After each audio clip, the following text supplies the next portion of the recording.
All right, welcome back and welcome to those of you watching this recording. This is another session in our weekly wellness series. Past couple of weeks, we've talked about trauma-informed practices and things we could do as staff members to help ourselves and help our students. So if you don't mind, I'm gonna share my screen. I'm gonna share a few slides. This may be a review for some of you. But I think it's important that we go through at least the first few slides again because it's very related to what we'll be talking about today. So let me present the slideshow. Share screen.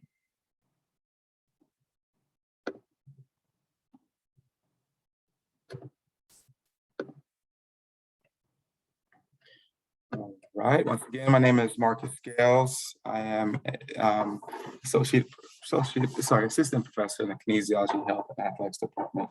And this is part of the trauma-informed practices series. We talked about trauma-informed education, but I'll just touch over the fine points real quick as an intro. So we talked about how trauma impacts our students with their learning and behavior, and it's important to understand that trauma can actually slow down or completely stop students' ability to learn. And students that experience trauma are more likely to fall behind or sometimes not get started at all. So understanding how we may address this in the classroom or as we interact with students in different services can impact student retention and student success. And just to give a quick overview, don't have to get too scientific, but we'll just dive into it, is what happens to the brain during trauma. Just know that there are physiological and chemical changes that occur. Usually, sometimes a surge of adrenaline goes through your brain and your body as you are in a stressful situation and you prepare to fight, flight, or freeze. So that is the key phrase we'll talk about today as we get through this, as we finish the slides. A few things that your body, as your body takes a little time to get back to normal, get back to a normal heart rate, a normal hormonal chemistry. So when the body is in this response mode or this heightened state, it's very difficult to perform tasks. We'll get into a little bit about what the body looks like. So I just wanted to get into some general interactions. So things we could do in the classroom is grounding. We could always start off with some grounding, maybe take a breath in and out. You can place students as music enter, or if you have students in your space, calming, relaxing music. You could start off with an icebreaker before moving into material, and you can have a reflection before leaving the space. It's also great to have breaks within the day, within the week, or within the semester, and break out of the normal routine sometimes. Also good for best practices with general interactions. It's good to have check-ins at the beginning, just general check-ins to see how students' days are going or things going on in their lives. And it's also important in these interactions that we notice certain things or just take note of certain things. Maybe their body language. Is their voice shaky? Is their breathing labored? These are things that can be, they could kind of be, they could signal that students are in either panic mode, crisis mode, or fight or flight mode. So it's always good to, notice body language, posture, breathing, their talking, rate of talking. We'll have some resources for guides on breathing, campus resources that can benefit the students. Another thing is we're going to get into, like I said, this may be a review for some of you watching this presentation, but I just wanted to highlight a couple things. So one is we talked about the student's body language, and a couple slides back, we talked about the stressful situations and how it takes time to get back to a normal heart rate, normal hormonal chemistry. So we're going to get into a couple different exercises or a couple different breathing techniques. So I just want to, I'll stop the share for now. And just to review, we a couple weeks ago, we did something called square breathing, and we talked about your central nervous system likes patterns. Central nervous system likes recognizes patterns. So it could be patterns of breathing, it could be patterns of movement. So with breathing, if you have the same, if you have an inhalation, an exhalation, and a breath hold for the same, for the equal length of time, it allows your nervous system to calm down. It allows your breathing to come back to a normal rate. It allows your blood pressure, your heart rate to come down to a normal rate. So that exercise is square breathing or box breathing. It's seen in a lot of different areas all over the world. The Marine Corps, the Marine Navy SEALs actually use it in their training during stressful situations. So that we'll review that before getting into the new breathing technique of the week. So the first one, we'll get into our square breathing. So just, if you're sitting down, let's try to have our feet flat on the floor. Let's try to have length in our spine. Let's try to sit in a good posture. Let's make sure our chest is up and open, our shoulders are back and down, and our head is up. Let's try to avoid the slouched position. Let's come up to good posture. And while we're in our good posture, let's just take some time to take a few breaths before we get into the exercise. Let's try to take any negative thoughts, and let's try to take those negative thoughts away by focusing our attention to our breathing. Positive or negative thoughts. Let's just keep our thoughts in the present moment, where we are, where our feet are, where our shoulders are, and let's just bring attention to our breathing. Are we breathing narrow? Are we breathing deep? How are we breathing? After we take a few breaths, we are going to start the activity, which is square breathing.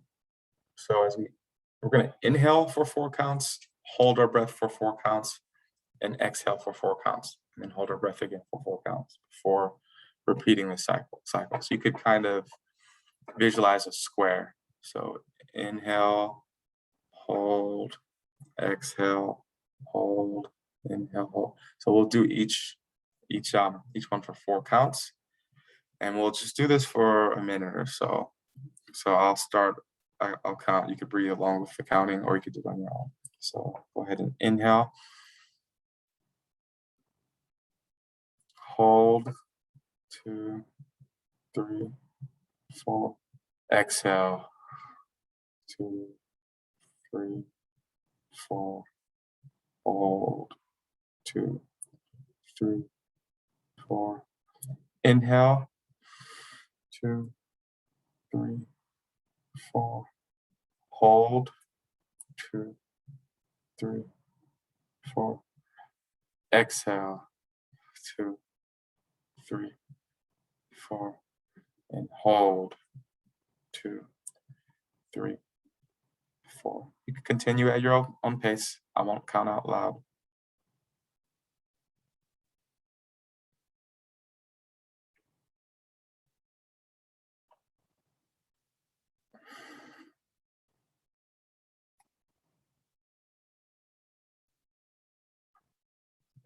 Another cycle through.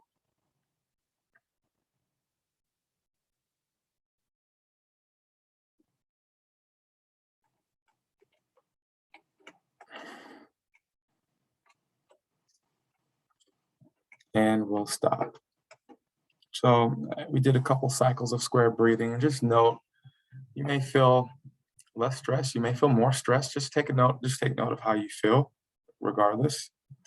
It's always good to have a little reflection, and just try to reflect from the exercise we just did, and see if it had any impact on you at all. If not, it's completely fine. It's good, but it's always good to bring awareness to your breathing. So once again, that may have been a review for a lot of you. We did the exercise 2 weeks ago. And as we reflect, just know that, this is something that took a minute and a half. And you can always, if you're with students, you can always, take time to just allow them to gather their thoughts, gather their breathing. And that's one thing they could do. You could lead them through it, or you could explain it, have them do it yourself. And that is, once again, square breathing. Now we're going to do another activity, which is a little bit more involved. We're going to bring awareness to our breathing, but we're also going to bring awareness to different areas of our body as we breathe, because this exercise is called progressive muscle relaxation. So you may see this in certain meditation sessions, or even yoga sometimes. It is a way to tense and relax your muscles and bring awareness to your muscles as you bring in tension and exhale out relaxation.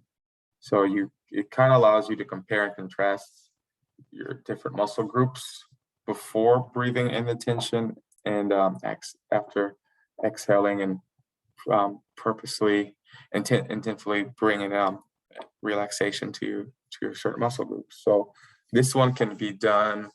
There's several ways you could do it. You could go from head to toe. You could work pretty much every single muscle group, in small groups or large groups, and you could take your time with it. Sometimes you could have a session that lasts up to 30 minutes, and you could have them as short as a minute or two. So we'll take a few minutes and we'll try to target specific muscle groups from head to toe as we promote relaxation in our body. So the first one, to start, let's just go ahead and get to that posture, feet flat on the ground. Let's relax our shoulders. Let's just bring awareness to our breathing. And you could close your eyes. And let's go ahead and first bring awareness to our forehead. So you could try to, as you close your eyes, just try to bring awareness to your forehead. And while you're bringing awareness to your forehead, maybe you can move your eyebrows up and down and allow the muscles of your forehead to contract. But we are going to take a deep inhale. And as we take that deep inhale, let's raise our eyebrows as high as possible. So you could feel maybe that wrinkle on your forehead, the tension build in your forehead. So take a deep inhale and allow that tension to build in your forehead area. And we're going to hold that tension there. So we hold our breath for a few seconds. And as we exhale, let's bring the eyebrows back down, and let's allow the muscles of our forehead to relax, to release the tension. To bring awareness back to the forehead and maybe compare and contrast and see if that allowed any tension to escape or relaxation to build in that area of your body. Continue to take some deep breaths. And as we breathe, let's try our best to relax our jaw. So let's make sure we're not clenching our jaw together. Make sure our jaw is nice and relaxed. And you can, if you have your tongue pressed against the roof of your mouth, let's go ahead and remove it. And let's just allow your mouth, tongue, jaw all to relax as we continue to breathe.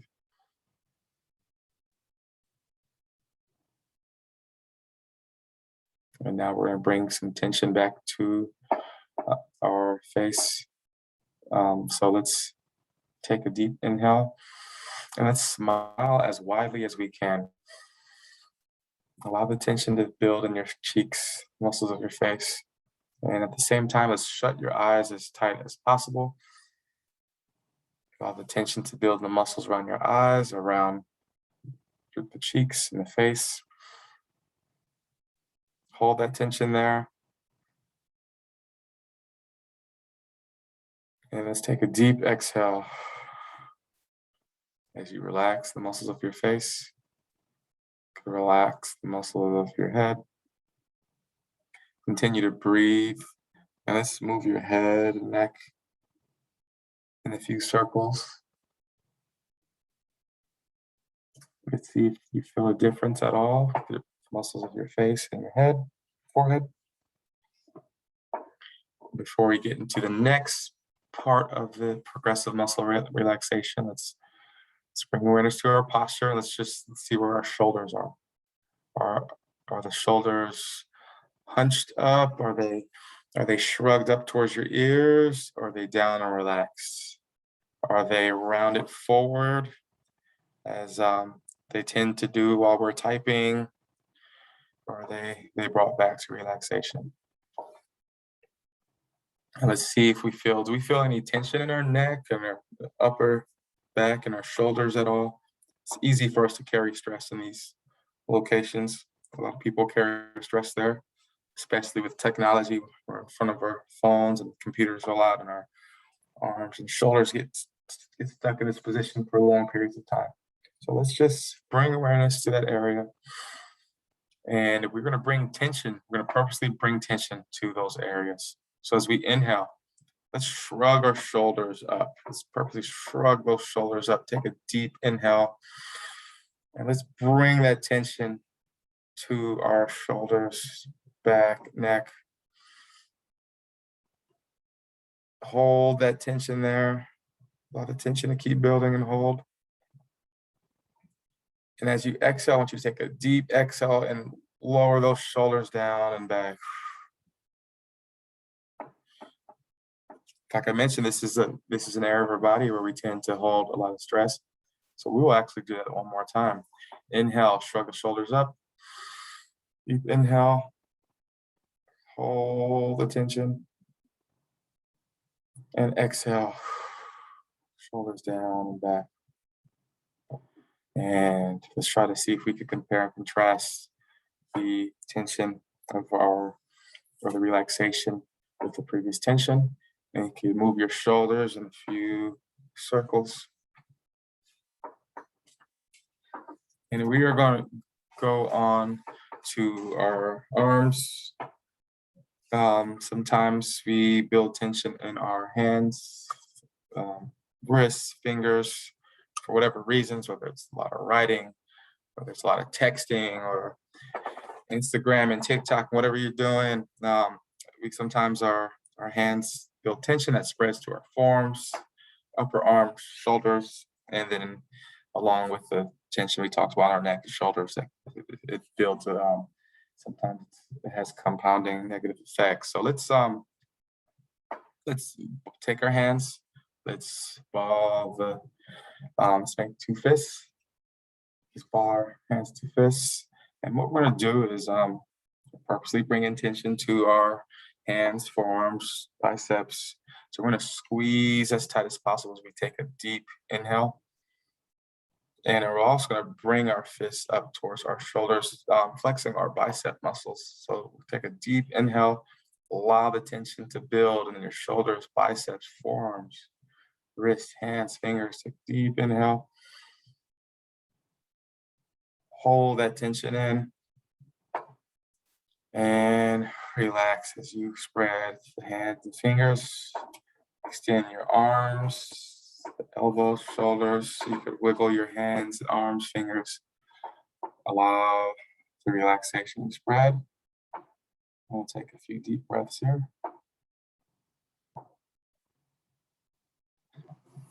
All right, we'll move down to our lower body. And we're gonna bring tension into our thighs, pretty much your whole lower body. Let's try to squeeze, let's try to bring tension to our thighs. Deep inhale. These are pretty much the biggest muscle group of your body. A lot of tension. Deep inhale, squeeze, hold that tension there. Allow the tension to build and hold. And exhale as you relax. We're gonna move on to our lower legs, our calves, and down to our feet. You can try to flex your toes or curl your toes. Bring tension into your calves by flexing at the knees, and try to build the tension from your calves to your feet as well. So take a deep inhale, allow that tension to build. Hold the tension there. And exhale, deep exhale as you relax. You could wiggle your toes, you could move your knees around, calves. And we're just gonna do a body scan. So we did progressive muscle relaxation from head to toe.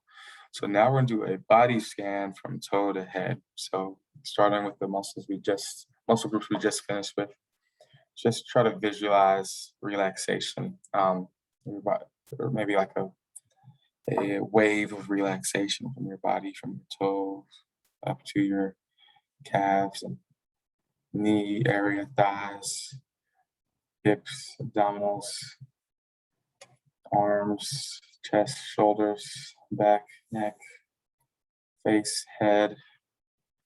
And we'll take a few deep breaths. Really allow your belly to expand forward as you inhale. Exhale, blow the air out.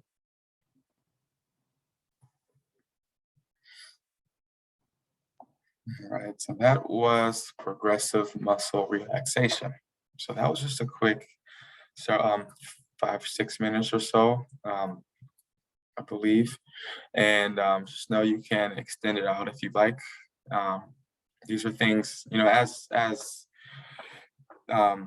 members, staff members, faculty members that work with students, that work with people dealing with challenging situations, we tend to take on that stress a lot as well. So we can't be there for students if we're not here for ourselves. So this is I guess you could say, a self-care routine you could implement, but you could also spread it to others and lead your students or other colleagues through something similar. I think it's very beneficial thing, and you could build on it as well. You can incorporate that into a routine, or you could just do it before or after a class session or a meeting, and it's a great way to kind of reset and allow your body to at least get rid of some of that tension you're holding on to. But it's always beneficial to bring awareness to that tension and how to counteract that tension with relaxation. So it's also good to incorporate movements with our breathing, or incorporate visualization with our breathing. So that kind of encompassed all of that: visualization, breathing, and a little bit of movement. So we've done those two exercises. Once again, we start off with square breathing, and we moved on to progressive muscle relaxation. There are several different studies on the benefits of each one, and it's something that I feel in the education world we need to implement a little more. It doesn't take too much time. It could be part of a stretch break. Either one could be part of a stretch break, part of a mental brain break that we all need to take. Another thing, something to add.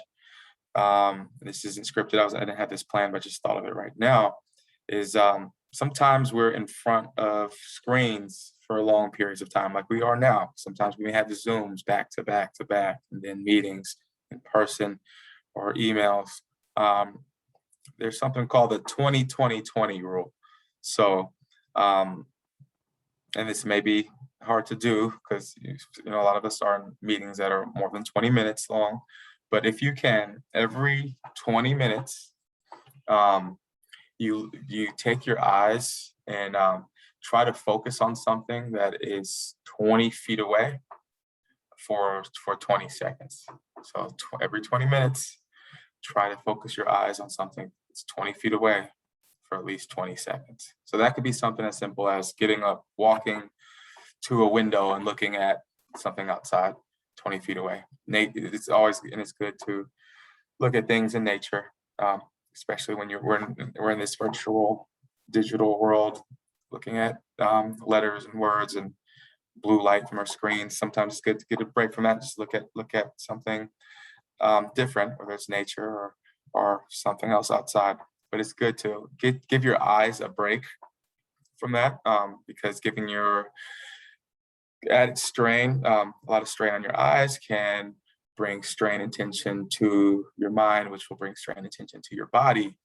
And that cycle constantly repeats. So the 20-20-20 rule, once again, every 20 minutes, try to focus your eyes on something that's about 20 feet away for 20 seconds. So I would be a hypocrite if I would tell you to do that and I'm not doing it myself. So I'm having this Zoom, we're in this meeting or Zoom that's over 20 minutes. So I'll allow you, go take 30 seconds.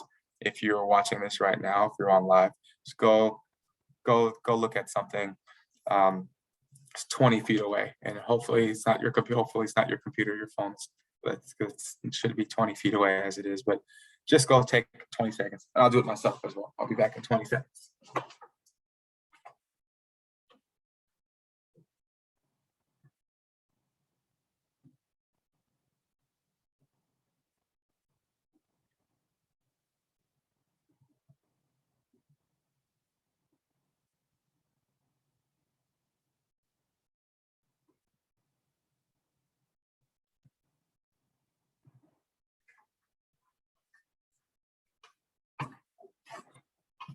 All right, hope that was a good, quick, much needed break. I personally, just knowing that the nature of our work for a lot of us being in Zooms, being in some virtual meetings and emails, sometimes it's just a repetitive cycle that's, just over and over and over. It's hard to escape.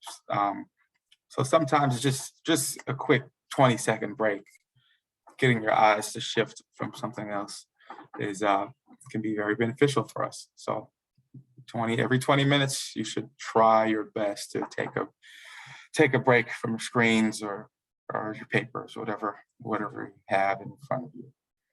So that is for the mindfulness, for the breathing and self-help portion of today. That is all we have. Let's do a quick review. We went over square breathing. It is a 4-part sequence of inhalation, breath retention or holding, exhalation followed by breath retention, followed by another hold. So you can repeat that cycle multiple times. Doesn't have to be 4 seconds. It could be 5, it could be 6, but just make sure each phase is equal amount of lengths, or equal in length. So the inhalation, exhalation, and the hold should be equal in lengths. We also went over square breathing.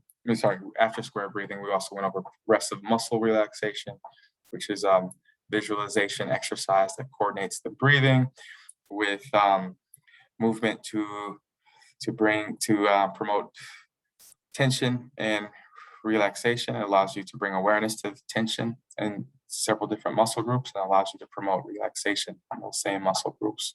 So those can be a variety of different times. You could do a quick one that's just focus on a few muscle groups, or you could do it extended out and have a prolonged period if you like.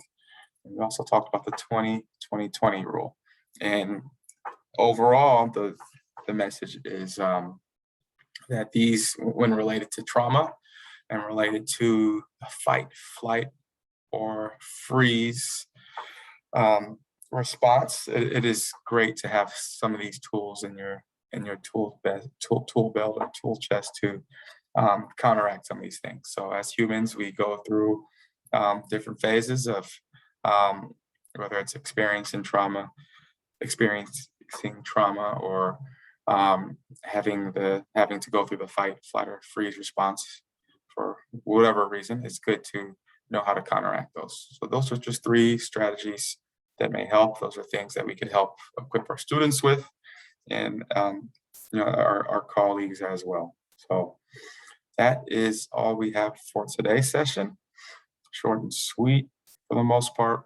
There will be, if you're watching these recordings, just know that they are, we also have these live. If you want to come on live sometime, we're on live every week every other Friday and every other Thursday. So this week, this is recorded on March 11th, Friday, March 11th. Next week's session will be live Thursday, the 17th, and that's with Alexia Poon.